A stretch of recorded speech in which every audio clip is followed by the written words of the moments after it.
and welcome to F YouTube, the segment where we deal with all your complaints about shopping and ignore all your complaints about our show. First up, Dan, who asks, why is it so easy to get a credit card and so hard to cancel one? That is a great question, Dan. I can't wait to discuss it with... Oh, apparently Dan wasn't available to play the part of Dan, so we've had to substitute him in for... Dan Wiley. He's in everything. I just cancelled my Virgin Money credit card. When I spoke to them, they made me speak to a relationship officer. I mean, do I look like I need a hug? We can work this out! Our love is special! Have some flowers! Now, it's not just Virgin Money. All the major banks will happily allow you to open a credit card online in a matter of minutes, but none of them will allow you to cancel a credit card online. This relationship officer tried every sales trick in the book to try to get me to change my mind.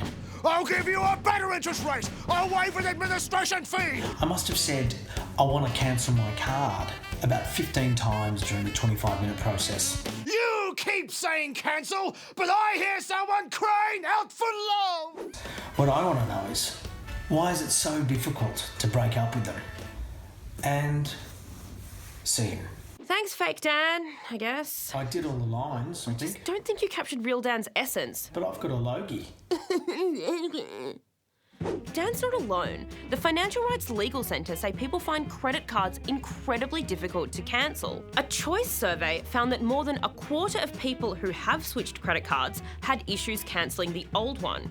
And more than a third of people who haven't said that was because of the hassle or complication of cancelling. And no wonder.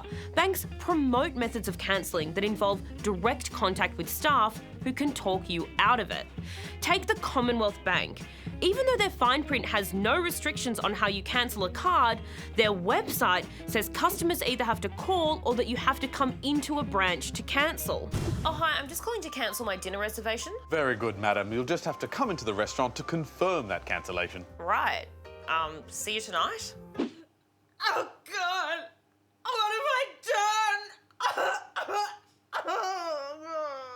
ANZ and NAB go even further.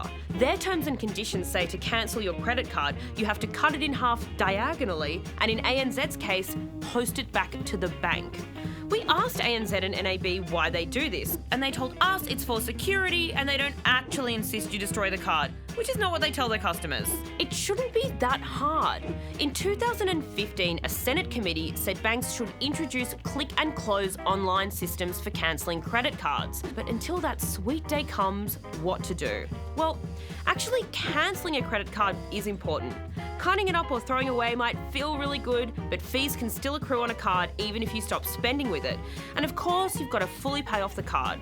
Remember too, cancelling a card is not the same as cancelling direct debits and recurring payments on your card, so make sure you do that as well. But cancelling is simpler than the banks want us to believe. They promote ways of cancelling they prefer, but all the major banks' terms say that you can cancel in writing. And Dan, Virgin Money's conditions say the same thing. It could be a really simple letter. It could be a quick email. Westpac emailed us to say they don't accept email cancellations, but we don't accept that because all the bank's terms and conditions say it just has to be in writing. So technically, I guess you could even smear it on the window of the bank in anything you like, if you wanted to, and you're on a high-fiber diet. Our next story comes from Michelle. Hi, checkout. Michelle here in WA. Michelle bought one of those fitness armbands, the Jawbone UP2 tracker. I really like the Jawbone Fitness app, especially the component that tracks your activity while you're sleeping. Wait, sleep is an activity? Why didn't anyone tell me? Yep. Activity. The band kept falling off my wrist. It didn't matter if I was walking around the house, doing exercise, or even when I was sleeping. Sleeping? No! The UP2 clasp was faulty, so Michelle asked the seller, Officeworks, for a replacement. I'm currently on my 4th band. I've swapped it 3 times in the hope that it would improve, but it hasn't. She's clearly entitled to a refund, but she didn't want one, so Michelle approached the manufacturer, Jawbone. If a product's faulty under the Australian consumer law, you can go direct to the manufacturer, not for a refund, but for a repair or replacement. And manufacturers must guarantee that the parts and facilities for repair are reasonably available. how did Michelle go with Jawbone? They said the problem can be fixed with an activity clasp that they provide for free to fix the design fault for people in the Northern Hemisphere, in the EU, the UK and the USA, but not in Australia. Oh, I'm so going to do something about this right after I have an extra snooze. Hey! Fine. We asked Jawbone why they give a free activity clasp to people north of the equator, but not in Australia. And they answered the question by, well, not answering the question, which wasn't worth getting out of bed for. Jawbone eventually put the whole thing down to miscommunication, which is one way to describe 8 months, 3 band replacements, and multiple emails from Michelle and us. Another way is to say Jawbone is still breaching the consumer law. If a manufacturer refuses or just fails to fix a faulty product, consumers can recover reasonable foreseeable losses from them, like the cost of getting the product repaired another way, which is what Michelle did. She totally MacGyvered it. I've come up with some home-made remedies. Firstly, I used a kitchen tie, and now I'm used a plumbing O-ring, which costs about 30 cents. So there, Jawbone, stick that up your O-ring. Our next FU comes from my dad. Well, I could play that role. I'm Zoe's dad. I'm Zoe's dad. I'm not going to replace my own father. I recently went to the market to buy myself some toys, and I got scammed by fake Lego.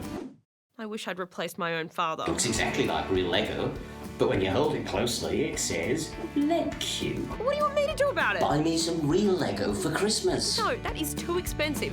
But I can get you your favourite Space Wars, Star Wart, Star Winners, Space Fights, Pokémon, Picomon, Famous Heroes Assemble.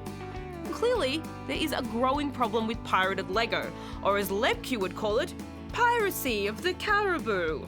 If you tried to go buy some Lego and came back with this definitely Anna from Frozen, you'd be entitled to take it back for a refund, whether you got it from a shop or even from a market stall holder like my stupid dad did. The real problem is that these counterfeit numbers aren't tested for safety, so they could contain choking Dad, don't eat your LegQ! I'm bored! Look, we're almost done. Now, if you bought wrong Lego, don't eat it, ask for a refund if you want one, and take your glasses to the markets next time.